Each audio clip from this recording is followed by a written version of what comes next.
العالمين.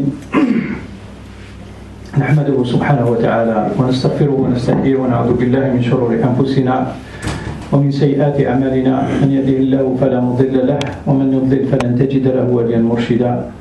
ونشهد أن لا إله إلا الله وحده لا شريك له ولي الصالحين. ونشهد أن محمدا عبده ورسوله الصادق الوعد الأمين أدى الأمانة وبلغ الرسالة ونصح الأمة وكشف الله به الغمة وجاهد في الله حق جهاده حتى أتاه اليقين. اللهم صل وسلم وبارك على نبينا محمد وعلى آله وصحبه أجمعين. أما بعد إخوة الإيمان، السلام عليكم ورحمة الله تعالى وبركاته. نسأل الله تبارك وتعالى أن يجعل جمعنا هذا جمعا مرحوما وتفرقنا من بعده تفرقا معصوما ولا يدع فينا ولا معنا شقيا ولا محروما. اللهم علمنا ما ينفعنا وانفعنا بما علمتنا وزدنا علما. اللهم آتنا في الدنيا حسنة وفي الآخرة حسنة وقنا عذاب النار. الله تبارك وتعالى يقول: جعل لنا الله تبارك وتعالى هو الذي جعل لكم الأرض ذلولا فامشوا في مناكبها وكلوا من رزقه. يعني الله سبحانه وتعالى جعل هذا الأرض هذه يمشوا عليها خاضعة لنا، ذلولا يعني خاضعة للناس باش يمشي الناس فيها بسهولة. هذه هي الخضوع. لو كانت يعني وعراء، لو لم يذللها الله تبارك وتعالى كما ذلل الأنعام، جعل لكم الأنعام ذلولا، لو لم يذللها الله تبارك وتعالى أصبحت صعبة المسلك يعني. ولكن الله تبارك وتعالى جعلها صعبة. اللي صعبها جعلها سهلة. اللي صعبها هو احنا بتصرفاتنا أصبحنا يعني نتصرف واحد تصرفات. الله سبحانه وتعالى جعل الأرض ذلولا، يقول فامشوا في مناكبها. الناس ولا تمنعنا حتى باش نمشي باليسر في الأرض اللي جعلها ربي سبحانه ذلولا لنا. كيف؟ بالتصرفات إخوة الإيمان لا تعقل لا كانت فينا يعني من قبل، ولا يعني داخلة في نطاق الآداب ولا حتى الأخلاق. الإنسان يوقف يعني مثلا السيارة تاعو في أي مكان ويترك الناس كلهم ينتظروا ما له بال. خاصة يعني هذه لاحظناها الجمعة هذه في الجمعة، كاش إنسان يجي يطلب طاعة الله بمعصية. فهذا الأمر يعني أصبح الإنسان ولو على حاجة سهلة يسر. والله في بعض الأحيان نشوف يعني المكان شاغر تاع التوقف، والإنسان ما يتوقف خارج المكان وحتى يعني يكون صعب للناس المرور ويغلق عليهم الطريق، ولو يخرج باش يشري خبزة ولا ما يرجع كأن يعني لا شيء وقع ولا حدث. فهذا الله سبحانه وتعالى يسرنا الأرض وجعلها ذلولا خلاها خاضعة لنا باش نمشوا في مناكبها ونأكل من رزق الله. ولكن الناس وقفتنا على هذا الأمر، وهذا أمر لهذا بعض الأحيان يعني احنا نحسبه هين وهو عند الله عظيم. أمور كثيرة الإنسان يحسبها أنها يعني لا، أمر كثير. ربي جعل يسر لنا الأرض باش نمشوا فيها وانت توقفنا. وش معناتها؟ راك جيت ضد ما فعل الله سبحانه وتعالى. والرسول صلى الله عليه وسلم نهانا على هذا الأمر بتحذير شديد. نشوفها إن شاء الله بعد ما نترجم هذه وش قلت يعني.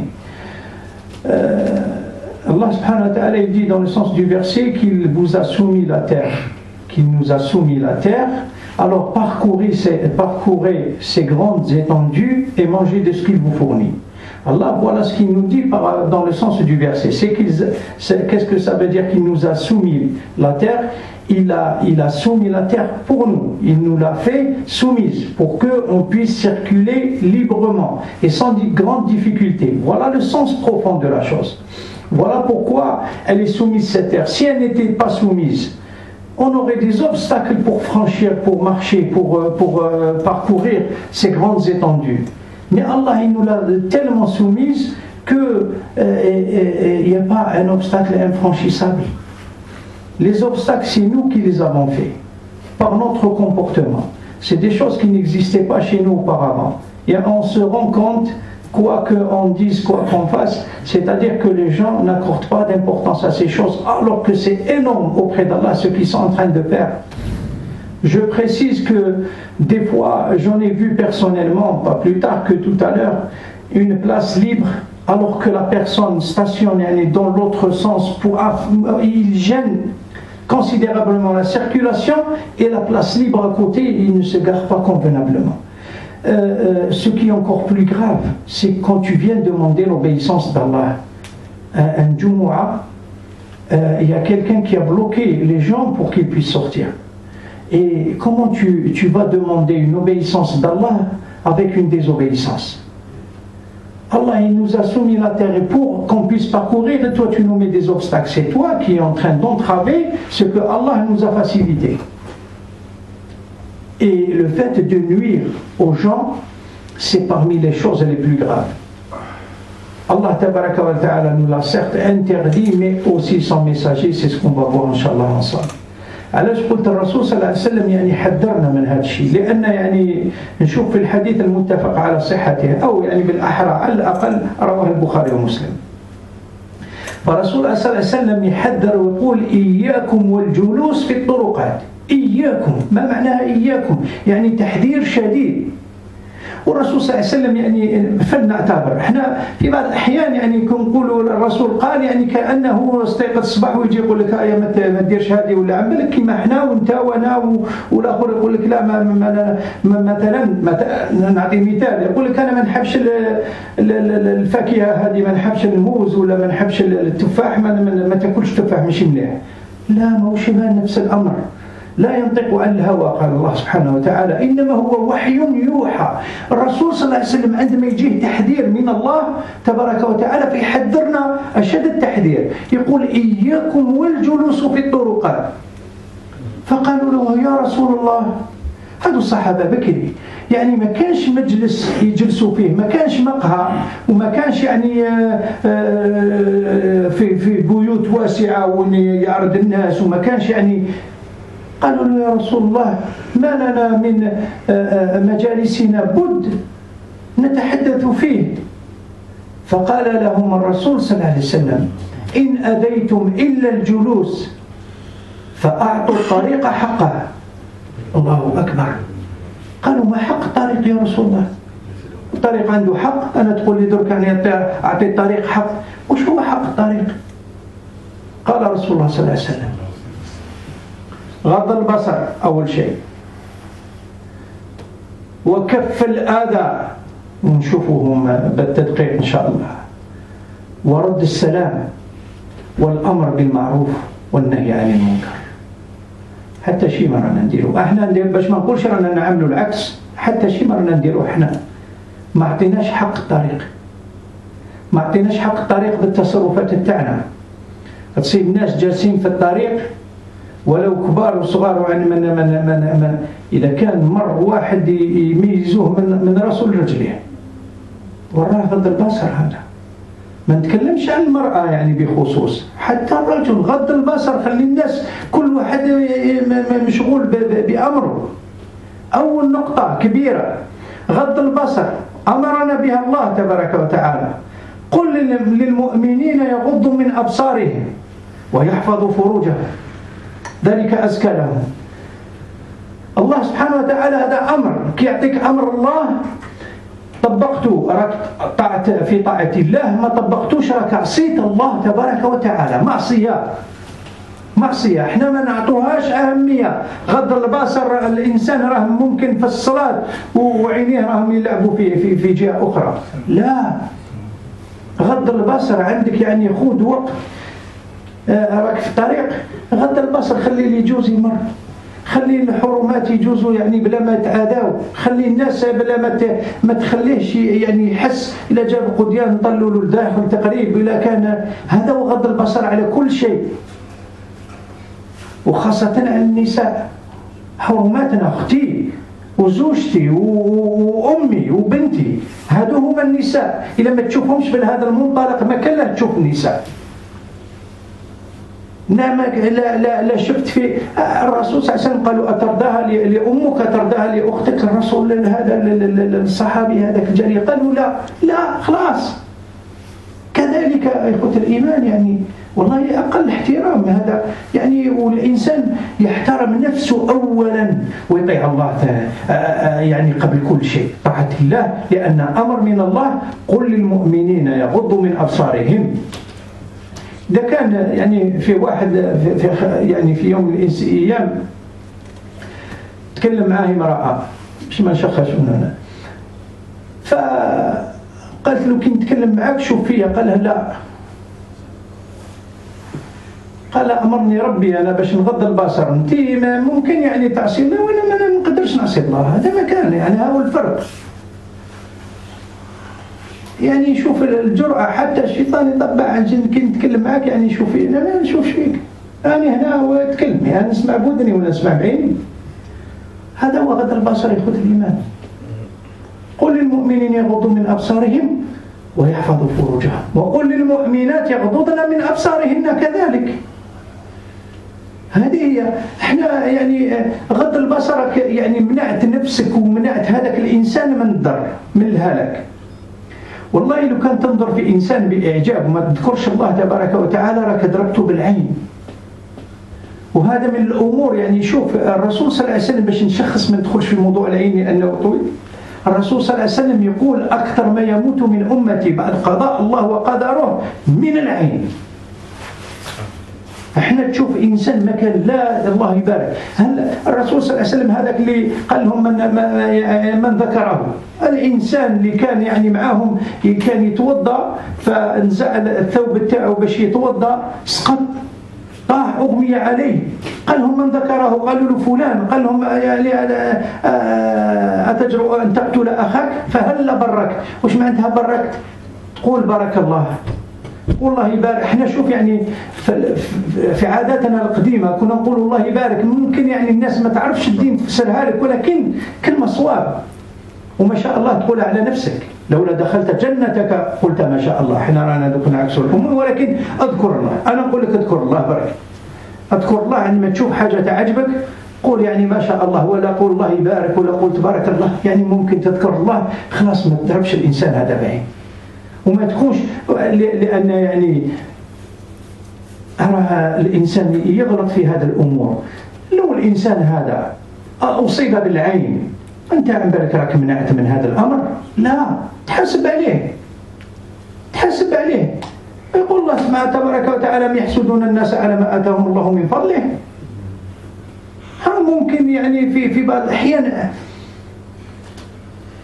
باش ما نروحوش في تفاصيل، ما نحبش نتكلم على في أقل شيء، حتى ممكن تقرأ تغلط العين. إخوة الإيمان الإنسان يعني هذه الأمور هذه كلها هذه داخله كل هذه الأمور في غض البصر اللي أمرنا الله تبارك وتعالى بها. غض البصر فهذا يعني يكون سترة لك والسترة للإنسان، يكون مر ويحس روحه في أمان. عندما يعني يمر عليك إنسان ولا امرأة وانت تغض البصر تحس روحها في أمان. أتصور احنا الإنسان جايز وانت تحدق فيه بالعين يعني حتى يفوت منك، لا، هذا يعني احترام. احنا رانا اللهم لك الحمد يعني الناس راه يجيو بكثرة في المسجد، ولكن أخوة الإيمان عندنا حدود ما نتعداهاش لأنها حدود الله. عندما ربي سبحانه يقول لك غض البصر إذا تعديت حد من حدود الله، هذا هو الأمر اللي يشوفه الإنسان بالدرجة الأولى. Donc le prophète sallallahu alayhi wa sallam, qu'est-ce qu'il nous a dit? Il nous a aussi interdit le fait de gêner les gens et de déranger les gens à travers un hadith très important, parce que nous quand on parle d'un hadith on croit que le prophète sallallahu alayhi wa sallam c'est comme nous, on se lève le matin et tu lui dis tiens moi j'aime pas les pommes, ne mange pas les pommes, c'est pas bon, ou mange pas les bananes ou quelque chose d'autre. Non, c'est pas comme ça. Le prophète sallallahu alayhi wa sallam, Allah tabaraka wa ta'ala, il dit il ne parle pas sous l'effet de ses passions, il parle parce que Allah lui a insufflé ça, lui a envoyé ça, lui a transmis. Et le prophète sallallahu alayhi wa sallam, des fois quand il nous donne un avertissement, C'est-à-dire qu'il a reçu un avertissement, il a peur, il dit si vous voyez ou si vous saviez ce que je sais, vous pleurez beaucoup, vous rirez peu. Parce qu'il sait quelles sont les choses. Quand il nous dit prenez garde, le prophète sallallahu alayhi wa sallam, quand il nous dit prenez garde au fait de s'asseoir dans les chemins ou sur le chemin, ça veut dire quelque chose. Ça veut dire que les répercussions seront dangereuses pour la personne. Ça veut dire que si on le fait, tel qu'il nous a mis en garde le prophète sallallahu alayhi wa sallam contre cet acte, si on fait cet acte, c'est-à-dire que les répercussions seront dangereuses pour nous. Et c'est dans ce sens qu'il nous a dit, prenez garde au fait de s'asseoir sur le chemin. Les compagnons, avant il n'y avait pas comme nous maintenant l'espace dans leur maison, c'était juste une chambre là où ils dormaient, ils ne pouvaient pas recevoir du monde. Et ils lui ont dit au messager d'Allah, nous n'avons pas un autre endroit où discuter que la rue, que le chemin. Il leur a dit, si vous y tenez vraiment, alors dans ce cas, donnez au chemin son droit. Ils lui ont dit, c'est quoi le droit du chemin? Est-ce que le chemin il a un droit? Oui, c'est quoi le droit? Au messager d'Allah, il leur a dit, le droit du chemin, c'est de baisser le regard. C'est de baisser le regard, la première des choses, et éviter de nuire aux gens, et rendre le salam, et ordonner le convenable et interdire le blâmable. C'est ça les choses que le prophète sallallahu alayhi wa sallam nous a ordonnées. Si on est obligé ou on n'a pas d'autre choix que de s'asseoir dans la rue ou d'être sur le chemin. La première des choses qui ne manque pas d'importance, c'est baisser le regard. Baisser le regard, ça, quand on voit les effets, wallahi, on se sent des fois en insécurité. Même, je parle des fois, je minimise les choses pour ne pas aggraver la situation. Mais des fois la situation est tellement grave qu'il faut en parler. Parce que c'est entre nous, si ce n'est pas nous, c'est nos enfants. On doit leur transmettre. On doit en transmettre à notre entourage. Et c'est comme ça qu'on prend acte de la gravité de la chose. Le fait de baisser le regard, c'est un ordre d'Allah, c'est une injonction d'Allah tabaraka wa ta'ala. Il dit aux croyants de baisser le regard et de préserver leur chasteté. Et il dit aux croyantes aussi de baisser le regard et de préserver leur chasteté. Baisser le regard, c'est que tu laisses la personne circuler librement comme lui a Allah tabaraka wa ta'ala soumis la terre, et ne pas la déranger, ne pas qu'elle se sente en sécurité. Si tu baisses le regard, si une personne, un homme ou une femme, il passe devant toi, vous êtes un groupe et vous êtes en train de le dévisager de haut en bas, comment il va passer? Il va tout se mélanger intérieurement. Et c'est comme ça. Alors j'en parle, il y a des fois des gens à l'intérieur du palier. Toi tu rentres et pour 2 passages, que les gens te dévisagent comme ça, tu ne te sens pas en sécurité. Et encore plus pour une femme. Et encore plus pour une femme. Il faudrait qu'on apprenne à regarder les femmes d'une manière qui est la leur. La femme, il faut que tu la vois comme étant ta sœur, comme étant ta femme, comme étant ta mère, comme étant ta fille. C'est ça la femme.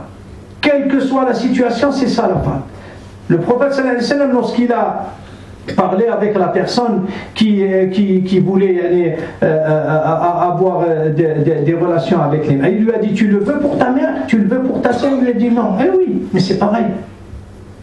C'est comme ça. Est-ce que toi tu veux que quand une femme passe, tu le veux que ça soit de ton côté, la femme, et que les gens la regardent de la manière dont toi peut-être tu la regardes? Non, on ne le veut pas. Et si on ne le veut pas pour les autres, on ne le veut pas pour nous. La yu'minu ahadukum hatta yuhibba li akhihi ma yuhibbu li nafsihi. Nul d'entre vous n'atteindra la vraie piété ou la croyance jusqu'à ce qu'il aime pour son frère ce qu'il aime pour lui-même. C'est dans ce sens que nous a le prophète sallallahu alayhi wa sallam enseigné. C'est ce hadith, il est venu dans ce sens. Alors, préserver le regard d'une manière générale, c'est que ça va dans le sens que ce n'est pas uniquement baisser le regard, mais de laisser la personne passer tranquillement. Même si c'est un homme, des fois, il porte des provisions, ou il fait des achats, on regarde tout, qu'est-ce que c'est là. Et tout ça, ça fait partie. Tout ça, ça fait partie. Tu peux même aller dans le sens où on est peut-être distrait par la discussion et on laisse nos regards s'échapper et qu'on est, c'est-à-dire on a vu quelque chose qui nous plaît et on n'a pas dit Masha'Allah ou Allah barak. Et quand on ne cite pas Allah, on donne le mauvais œil. Sachez que le prophète sallallahu alayhi wa sallam, il dit que le plus que meurt de ma communauté après la destinée d'Allah, c'est du mauvais œil. Tu peux, on a eu des hadiths authentiques où le prophète sallallahu alayhi wa sallam, il y avait quelqu'un qui s'est déshabillé pour faire ses ablutions, et il y a quelqu'un qui a dit il a tellement une peau blanche, on dirait que le soleil ne l'a pas touché du tout. Il est tombé, il s'est évanoui, la personne. Et quand on a appelé le prophète sallallahu alayhi wa sallam, un tel s'est évanoui, il leur a dit qui c'est qui l'a cité. Ils lui ont dit un tel. Il lui a dit oses-tu tuer ton frère? Si tu l'avais vu, tu as dit qu'Allah barakallah, c'est-à-dire le fait de dire barakallah ou tabarakallah ou Allah barak. Salam. C'est dans ce sens. C'est dans ce sens, c'est-à-dire tu préserves quand Allah il t'a dit, il t'interdit de regarder les gens, c'est pour te préserver toi en premier et les gens aussi. C'est dans ce sens. حاجة ثانية كف الأذى، وهذا الأذى اللي خلنا نذكر هذا الأمر هذا الأذى لأن احنا يعني في بعض الأحيان الإنسان اللي يقوم بهذه الأعمال هذا يخرج من الإسلام بلا ما يشعر. الرسول صلى الله عليه وسلم يقول المسلم من سلم الناس من يده ولسانه. إذا كان ما فعلتهاش ما راكش مسلم. هذا احنا نشوفوا الحديث من ناحية برك، ما نشوفوش من الناحية الأخرى، لا تشوفوا من كل نواحي. عندما الله سبحانه وتعالى كنا ذكرنا يعني في الحصة الماضية يقول لك لا يفلحون، إن مثلا يعني ما تربحش ما تنالش الجنة، ولكن من نالت الجنة يعني وش معناها المصير تاعك النار، كذلك هنا يقول المسلم من سلم الناس، ما قالش المسلمين برك، الناس كلهم من يده ولسانه. إذا كان أذيت الناس ذكروا للرسول صلى الله عليه وسلم امرأة، حديث في البخاري ومسلم ذكر لا الحديث هذا رواه أحمد البخاري ومسلم الأول. الحديث ذكر لرسول الله صلى الله عليه وسلم امرأة تكثر يعني في صلاتها النافلة والصيام والصدقة، ولكن تؤذي جيرانها بلسانها، فقال هي في النار. الله أكبر. هذه بلسانها برك، ما عدا اليد، ما عدا أنت يعني تحرج إنسان أو تحبسه. خوتنا عندنا مثال يعني المسجد أمامنا تغلق غير على أجل هذا الأمر هذا. يعني ما نشوفوش باللي شكون يتحكم في كل الأمور هذه بيت من بيوت الله، ربي يتحكم فيها. ما كانش احنا الأسباب مهما كانت الأسباب مكتوبة من عند الله، احنا مؤمنين نؤمن باللي كل شيء قضاء وقدر.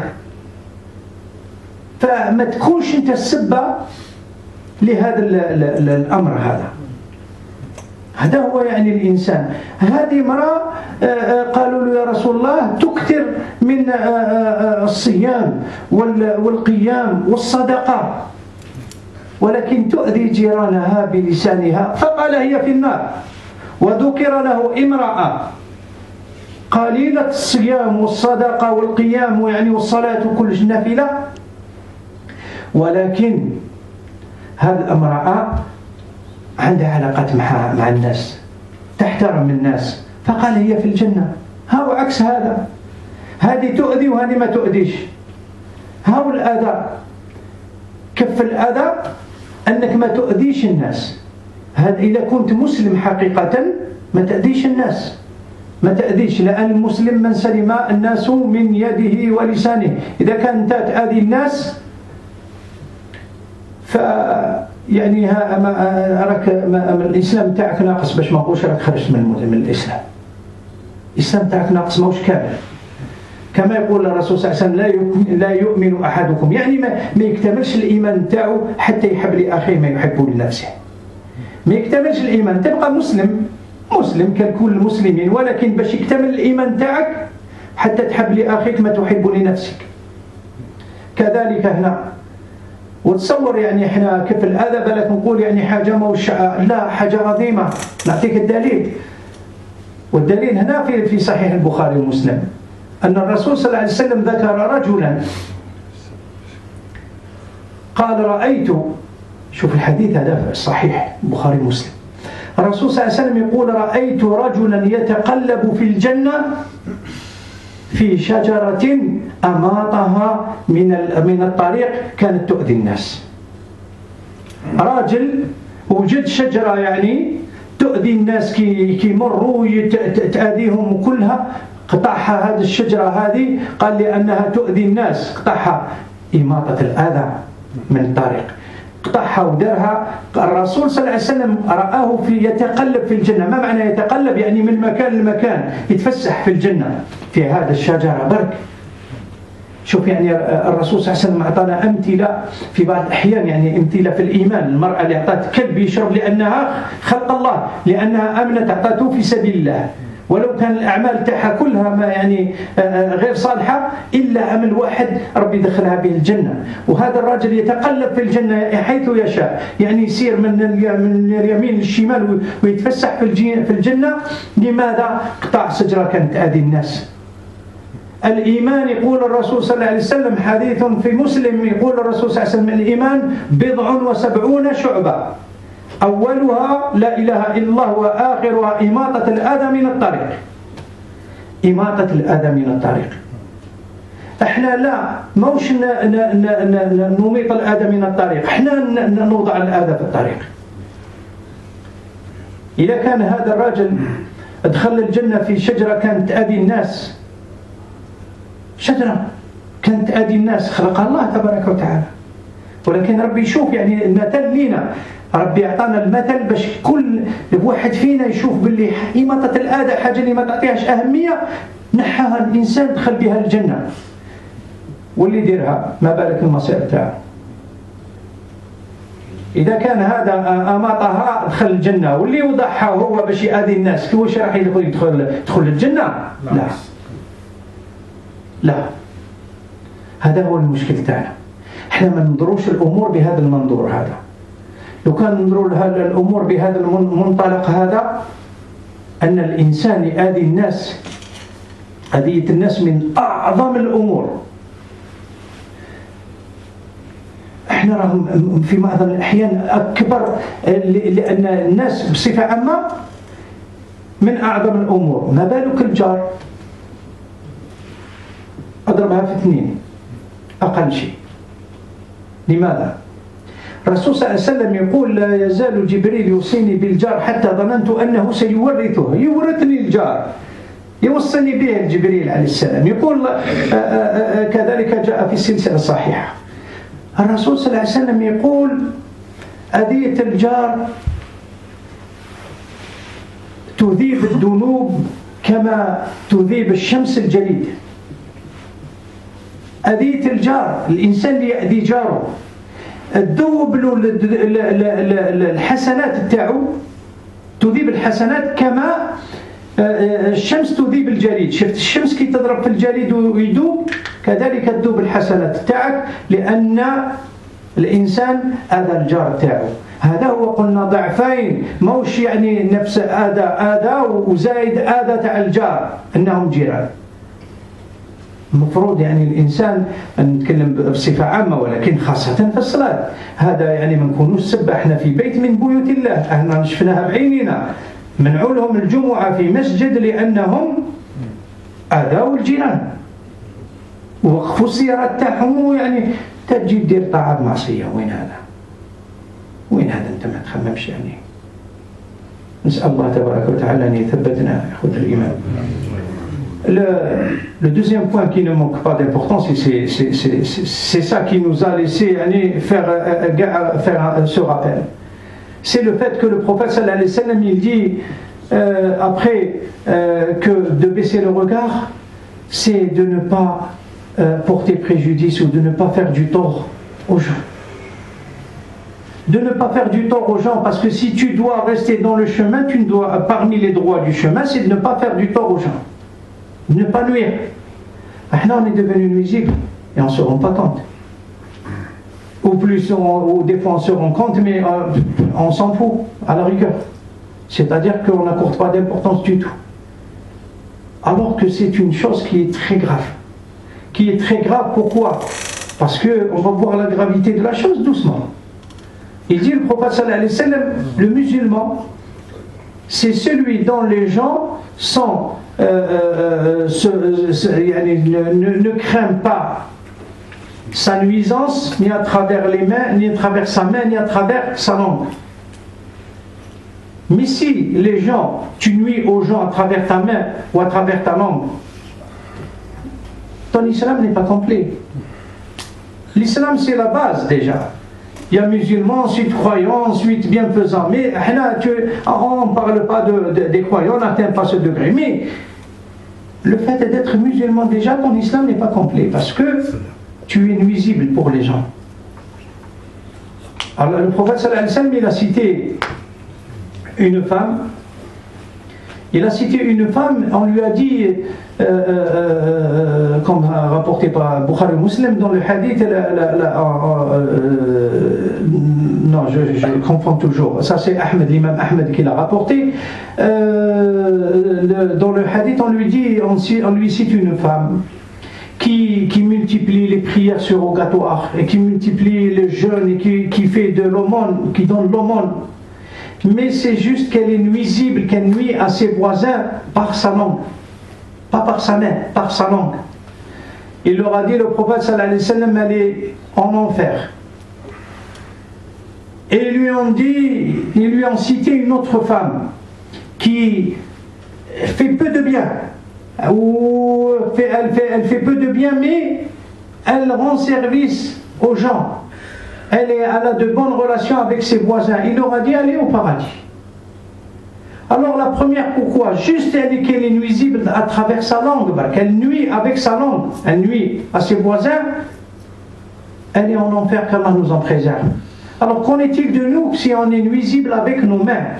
C'est-à-dire le fait que tu gênes quelqu'un, tu le bloques dans cet endroit qui ne peut pas bouger à cause de toi, alors que peut-être il a une urgence ou peut-être il a quelque chose à faire, et que toi tu le bloques pendant je ne sais pas combien de temps, même si c'est 5 minutes, tu n'as pas le droit de le bloquer. Tu n'as pas le droit de le bloquer. D'autant plus que tu es venu pour faire une obéissance. Est-ce qu'on fait une obéissance avec une désobéissance à Allah? Jamais. Jamais. Je me demande comment on réfléchit dans ce sens. Tu te dis, je m'en fous, c'est pas grave, il attend 5 minutes ou un quart d'heure ou une demi-heure. Mais est-ce qu'on peut dire ça? Non. C'est mieux que tu passes ton temps à tourner parce que tu es considéré comme assisté à la prière, parce que tu es venu pour ça, que de bloquer quelqu'un et que tu perds toutes tes hasanats et que tu ne gagnes que des mauvaises actions. Oui. J'ai une question par rapport à ça. C'est moi dans ma résidence, du coup il n'y a pas assez de place, et on est beaucoup à se garer devant les gens, on laisse toujours notre numéro de téléphone pour qu'en cas d'urgence, justement, ils puissent nous appeler. Pour qu'on puisse descendre rapidement, débloquer l'espace. Bon, écoute-moi, ça c'est l'arf, ce qu'on appelle l'arf. C'est-à-dire que c'est des choses qui sont pas acceptées mais tolérées, juste tolérées. C'est limite de la tolérance, c'est que tu laisses ton numéro de téléphone et quand quelqu'un t'appelle, tu descends rapidement. Il y a des gens qui le font, moi je parle des gens qui le font, il n'y a aucun numéro de téléphone et que tu klaxonnes, il entend, il s'en fout. Mais même ça, chef, même ça, peut-être la personne n'a même pas de portable pour appeler. Oui, même sans ça, oui. Mais c'est pas tout le monde qui a le portable. Peut-être qu'il n'a pas d'unité, peut-être qu'il n'a pas. Peut-être il voit même pas. Moi, ça m'est arrivé une fois, un ambulancier il m'a bloqué. J'avais un rendez-vous très important. Et avec un médecin. L'ambulancier il est venu, il m'a bloqué. Et je cherchais, je me suis dit, mais pourquoi tu klaxonnes? Je dis, mais il y a mon numéro. Son numéro il est sur la voiture, mais moi, ça ne vient pas à l'esprit, moi aussi. Ça n'est pas venu dans ma tête. Non, moi aussi. C'est pour ça que je dis au frère, même ça, c'est pas... Mais dans le quartier, ouais, ça c'est pas une rue, voilà. Ça c'est une résidence, et il m'a bien posé la question, le frère, c'est limite acceptable, parce que c'est une résidence, les gens se connaissent entre eux, ils savent que c'est la voiture à un tel et l'autre voiture à un tel, c'est pas un chemin où tout le monde passe. Voilà, donc j'ai bien compris la question, alhamdoulilah. Dans ce sens, c'est juste toléré, mais c'est pas acceptable du tout. C'est pas acceptable, parce que le fait que même le moment, sauf si on revient, parce que, sauf Omar ibn Khattab, je vais vous raconter une chose très importante, et vous allez tout comprendre. Parce que des fois on ne va pas dans le fond des choses, on voit les choses superficiellement. Omar ibn Khattab, il assistait à quelqu'un qui allait décéder. Il était en agonie, en agonisant, et ils ont été, Omar ibn Khattab et ses compagnons, ils sont restés à son chevet jusqu'à ce qu'il meure.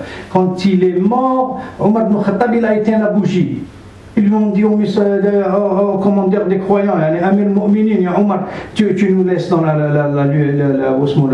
l'obscurité. Il leur a dit, je ne mange pas l'argent des orphelins ou des héritiers. Alors la personne que tu obliges toi à t'appeler par la khor, peut-être qu'il n'a pas d'argent pour tout, il faut prendre beaucoup de considération. C'est ça la gêne. Je ne veux en aucun cas gêner une personne. Je ne veux pas lui donner, parce que notre problème, tu voulais dire quelque chose? Non. C'est notre problème, notre grand problème. Allah il a appelé un jour Yom Tarabun.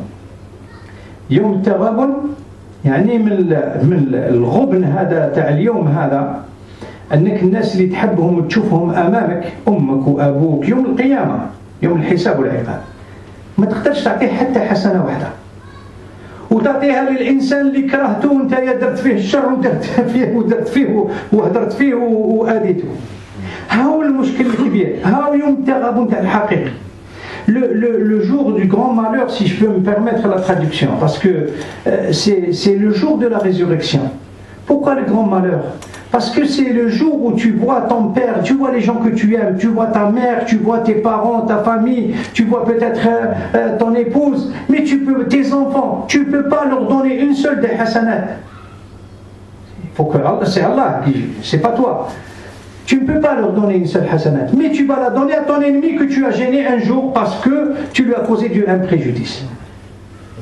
C'est ça le problème. C'est à ça qu'il faut réfléchir, parce qu'ici-bas, on s'en fout, c'est pas grave. Je vais pas peut-être aller, j'ai pas de conscience, je penserai pas à toi. Mais demain, Allah subhanahu wa ta'ala, il n'oublie rien. Qu'est-ce qu'il a ce livre, on va dire? Il n'a pas laissé une petite chose ou une grande sans qu'il l'ait recensée. Et c'est ça le vrai problème. C'est ça le vrai problème. Alors imaginez, pour revenir au hadith, une personne, le prophète sallallahu alayhi wa sallam, hadith dans Bukhari Muslim, c'est celui que je voulais dire, il a dit, j'ai vu quelqu'un se promener au paradis à cause d'un arbre qu'il a coupé parce qu'il gênait les gens. Il gênait le passage. Alors qu'est-ce qu'il s'est dit, cette personne? Il a dit, je vais couper cet arbre parce qu'il est en train de gêner les gens quand il passe. Je vais le couper, il l'a coupé, il l'a mis de côté. Allah l'a fait rentrer au paradis. À cause de ça. Alors qu'en est-il si quelqu'un rentre au paradis parce qu'il a enlevé un obstacle du chemin? Qu'en est-il de quelqu'un qui met l'obstacle? Et c'est à ça qu'on doit réfléchir. C'est l'enfer, on ne balance pas par quatre chemins. Si une femme avec sa langue uniquement elle est en enfer parce qu'elle est nuisible pour ses voisins, alors qu'en est-il de quelqu'un qui met un obstacle dans l'arbre? Et qu'il y a peut-être des répercussions néfastes. J'ai parlé d'une des maisons d'Allah tabaraka wa ta'ala qu'on a interdit de faire le Jumu'ah parce que Il y a quelqu'un qui s'est garé devant une entrée d'une institution et qu'il est venu faire le Jumu'ah. Je m'en fous si je gêne les gens. Moi, j'obéis à Allah. Tu obéis à Allah avec une désobéissance et tu es la cause. Quoi que c'était écrit. Là, on est croyants, on croit que c'était écrit. Mais on n'a pas à gêner les gens, il faudrait le savoir.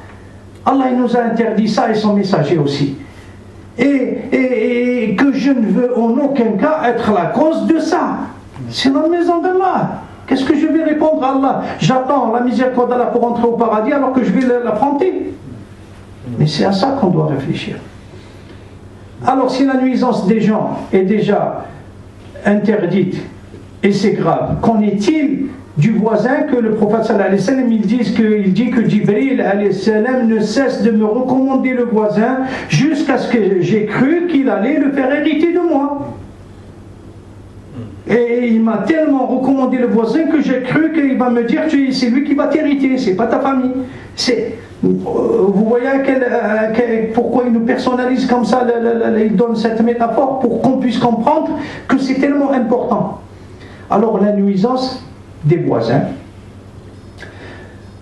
il dit le prophète sallallahu alayhi wa sallam que la nuisance pour un voisin, elle fait fondre les bonnes actions comme le soleil fait fondre la glace ou le gel. Imagine comment le soleil fait fondre le gel. Dès qu'il commence à se lever le soleil, le gel et hop, il devient haut, il se fond, ça y est, il est parti. C'est pareil pour tes hasanat. Elles partiront, il les fait fondre le fait de nuire à un voisin. Et ça a été confirmé par le hadith du prophète sallallahu alayhi wa sallam pour la dame qui a dit qu'il était en enfer, qu'Allah nous en préserve. Alors qu'en est-il? On bloque les voisins, on est nuisible? Non. On est censé être les gens de bonnes éducations parce que le prophète sallallahu alayhi wa sallam il dit les meilleurs d'entre vous, ceux qui sont le plus proches de moi le jour de la résurrection, c'est ceux qui ont un bon comportement, une bonne moralité. Qu'en est-il de nous? Qu'en est-il de nous? Elle est où notre moralité, subhanallah? Et c'est comme ça qu'il faut, ça ne te coûte rien d'essayer de faire le bien. Et sache que le mal, c'est toujours la solution la plus facile. Le mal, c'est comme une pente, tu te laisses aller, tu vas descendre en courant. Mais le bien, c'est toujours une montée, c'est toujours difficile à atteindre le bien. Et ce n'est pas donné à tout le monde. Et c'est pour cela que la chose qui a de la valeur, je vais vous citer un exemple, vous allez comprendre. شوف يعني باش توزن الحديد باش توزنه يعني عامة يوزنوه بالطن الحديد بالطن المعادن أخرى كاين معادن يعني شوية بالغرام الذهب يعني ميم با غرام بالأونص والحسنة بالذرة مثقال ذرة خيرا يراه مثقال ذرة شرا يراه والرأي الغالية لكان الوزن يحدد يعني القيمة تاع الشيء شوف الحسنة شحال. Juste pour donner une métaphore pour qu'on puisse comprendre l'importance de la chose. Je dis que par exemple, allez, le fer comment on le pèse, c'est par tonne. Allez, 2 tonnes, 3 tonnes, 5 tonnes. Parce qu'il pèse lourd le fer. Mais quelque chose qui a plus de valeur, par exemple le blé et tout, en quintal ou en kilo, et l'or. Ou quelque chose de valeur, c'est par gramme. Mais l'or, c'est par l'once. Une once d'or, c'est encore moins qu'un gramme. Parce que plus la valeur grandit, plus le poids il devient, c'est-à-dire minime parce que cette petite once a de la valeur. Mais si tu dis 1 gramme de fer, personne n'en veut, c'est rien. Et le hasanat, c'est l'atome. Le hasanat, c'est l'atome. Allah il a dit quiconque fait ne serait-ce le poids d'un atome, de bonnes actions il le trouvera, ou de mauvaises actions il le trouvera.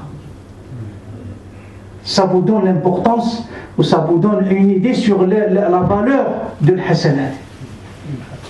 Voilà, c'est comme ça qu'il faut voir les choses. Parce que le fait de faire du mal, c'est très facile. On se laisse aller et on fait du mal. Mais pour faire le bien, c'est toujours difficile. Alors ça, c'est le fait d'écarter un obstacle de la rue, c'est très difficile. قلناش بزاف الوقت ونشوف الاخ راه يشوف فيه الوقت يعني الوقت النقطه الثالثه الاخرى للرسول صلى الله عليه وسلم ذكرها قال لهم رد السلام يعني سبحان الله السلام. احنا في الدين تاعنا ولينا نتهموا بشيء اخر لان احنا الغلطه من عندنا يعني لان الدين تاعنا لو كان نرجع هو السلام هو الأمن هو الأمان. السلام عليك السلام وعليك السلام. السلام لو كان تأخذ الكلمة هذه الإنسان كي تقول له عليكم السلام يرتاح. أعطاني السلام أعطاني الأمن أعطاني يعني الاطمئنان باللي ما يأذينيش. سلام عليكم ما جيتش نحرق. احنا أول من نطق بها آدم عليه السلام الحديث متفق عليه. الرسول صلى الله عليه وسلم يقول خلق آدم على صفته 60 ذراعا فعندما خلقه الله تبارك وتعالى قال اذهب إلى هذا النفر من الملائكة فقل لهم السلام عليكم فما يجيبك هي تحيتك وتحية أبنائك. فذهب آدم عليه السلام للملائكة قال لهم السلام عليكم ورحمة قالوا له وعليك السلام ورحمة الله فأضافوا ورحمة الله. السلام إخوة الإيمان أول من نطق بها يعني تحية آدم والذرية تاعه هو آدم عليه السلام.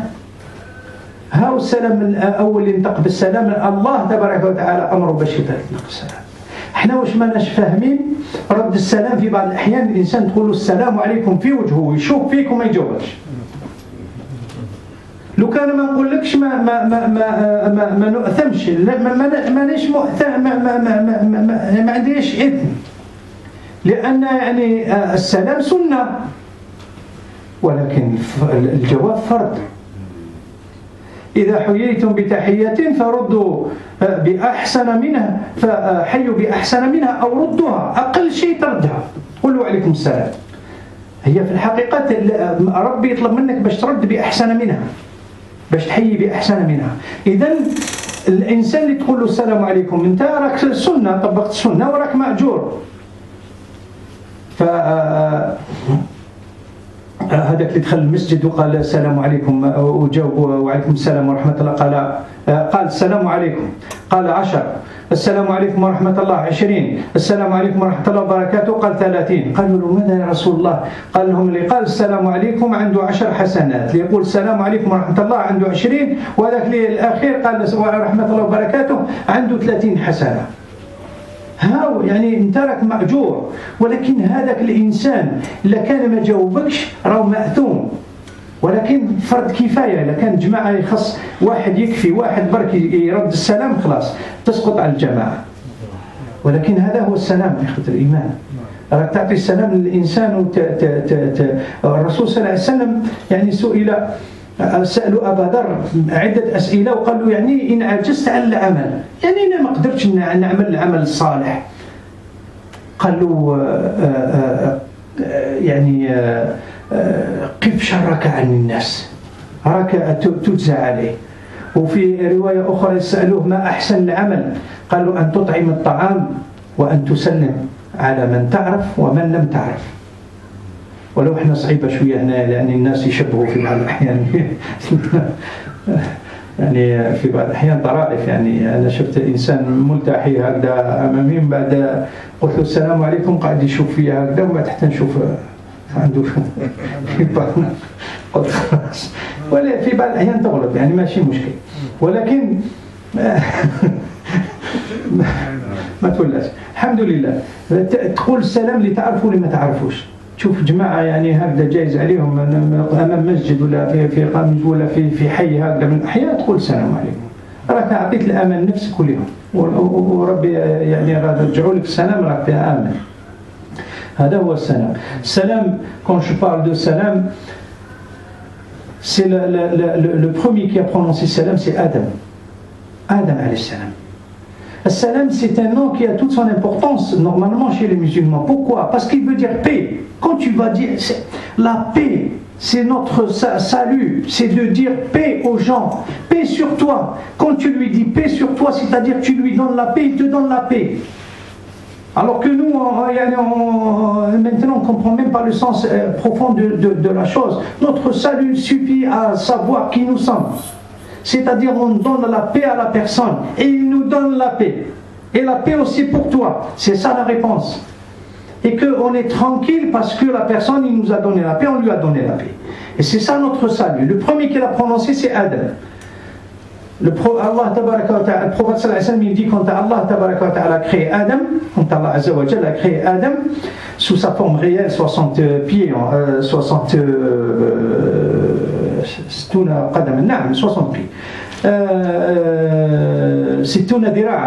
60 coudées. Barakallahu fi. 60 coudées, il lui a dit va voir ce groupe d'anges, tu leur dis assalamu alaykum, c'est-à-dire paix sur vous, et tu verras ce qu'ils vont te répondre.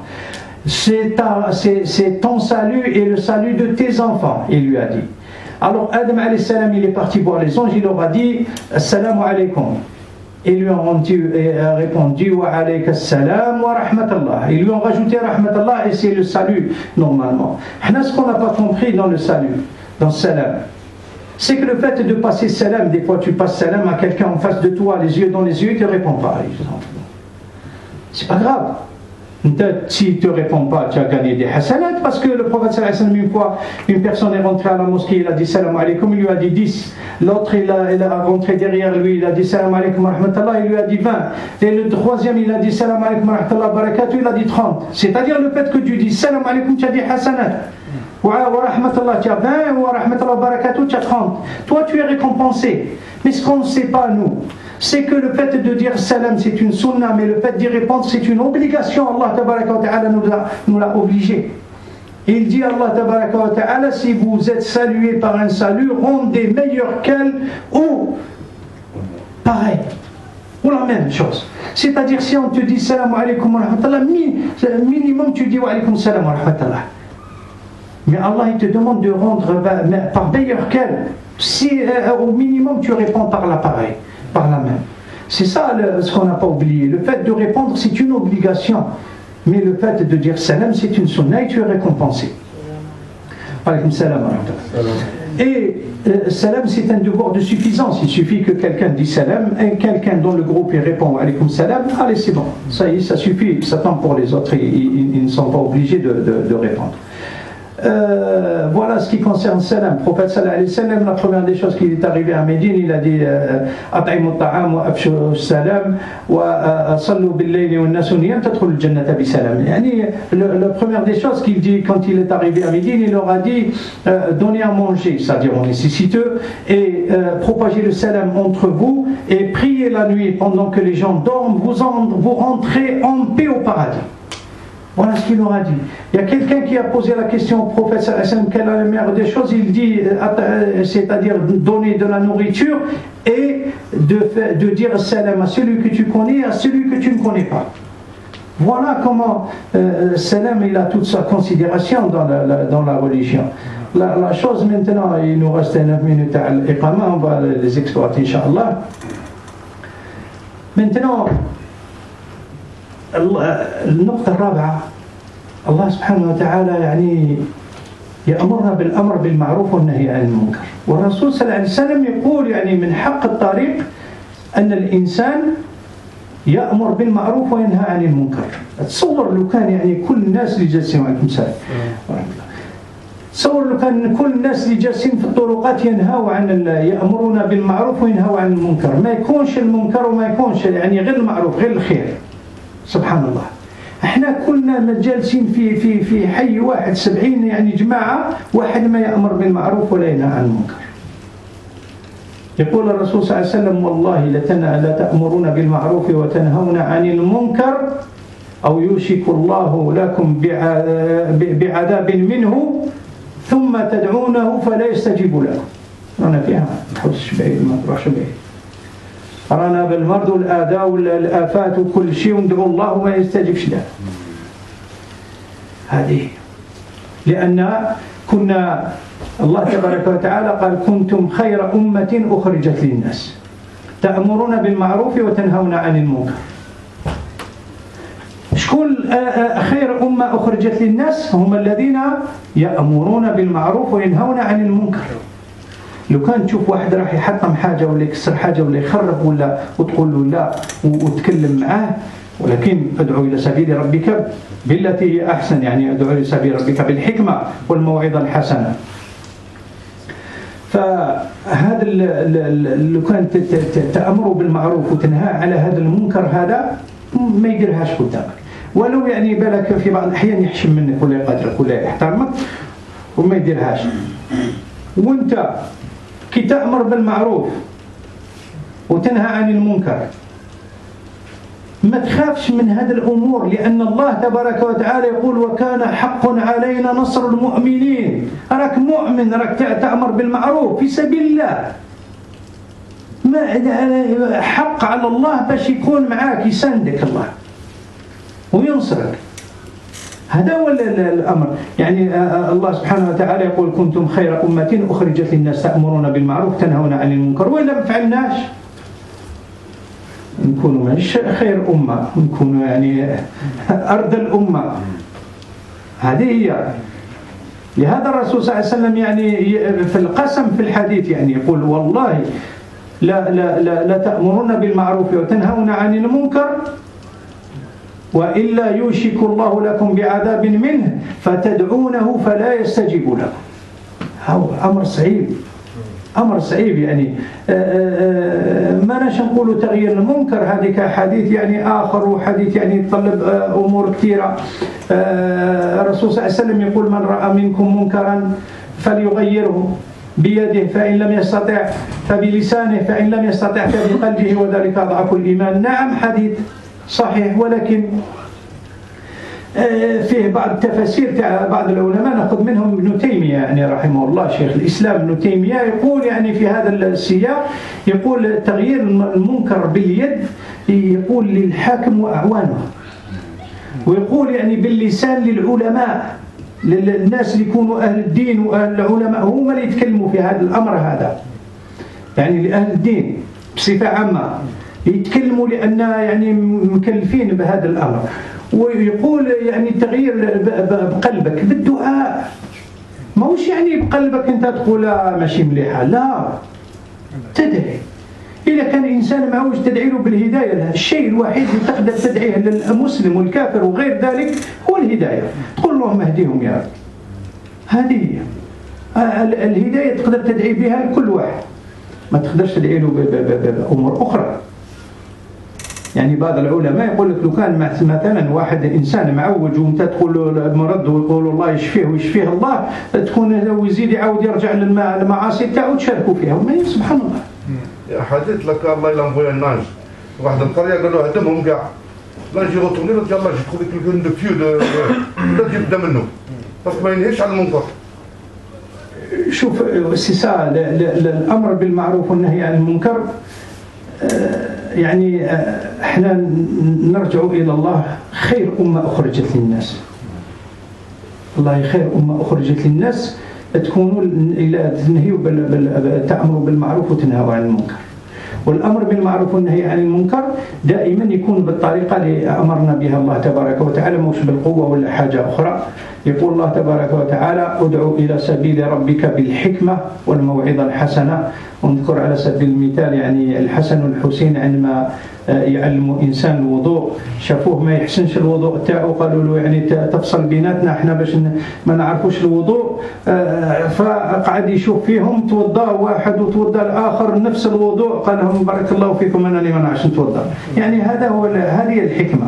هذه الحكمة. يعني إنسان لكان تشوفه أنت معود تقول له شوف الرسول صلى الله عليه وسلم يعني انظر، يقول له قال لهم نعم الرجل، شو كي تشي مد النصيحة، نعم الرجل عبد الله بن عمر لو كان يقوم الليل.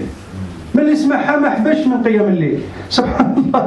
يعني نعم الرجل لو كان يقوم الليل. نقوم الليل أنا نكون نعم الرجل. نعم قال الرسول صلى الله عليه وسلم.